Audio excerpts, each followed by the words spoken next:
All right, so I want to tell you a little bit of a story about something really dumb I did in high school.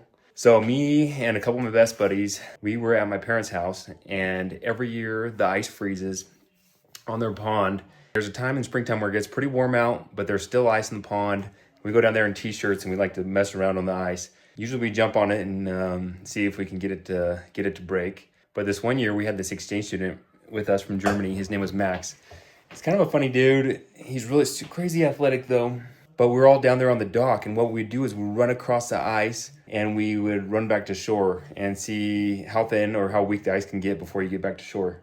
This one time, I feel like I was the most daring because I was just, I don't know, home court advantage maybe. I ran across the ice and it kind of broke up a little bit, and I was like trying to get them to do it too. And they're like, no way, man, there's no way we're going across that ice. I was like, all right, if I do it one more time, will you do it?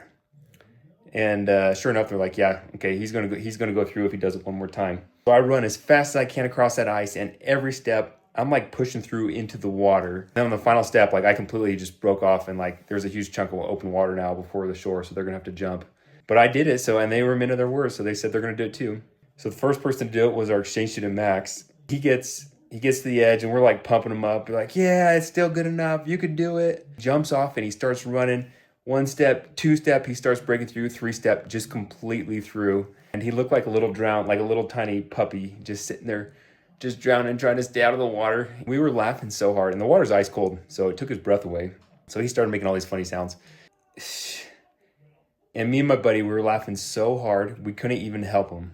Like the ice chunks were big enough he could grab onto him and keep his head out of the ice, and he's only 6 feet off the dock. But we were laughing so hard, we couldn't even help him. There's a few times in my life, like literally probably 2 or 3 times I almost peed my pants. I've never actually peed my pants.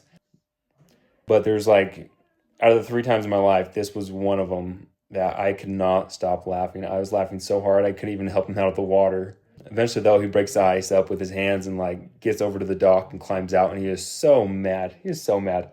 And he turns to my other buddy, he's like, okay, now it's your turn to go run off the dock towards the shore. And my buddy is just like, it's just like slush at this point. And that goes right to there's no structure, no ice at all. So my buddy obviously is like, I'm not going out there. There's no way he's doing that. And that just ticked our exchange student off so bad. It was so funny though. That's one of my favorite stories from high school. Hope you enjoyed it.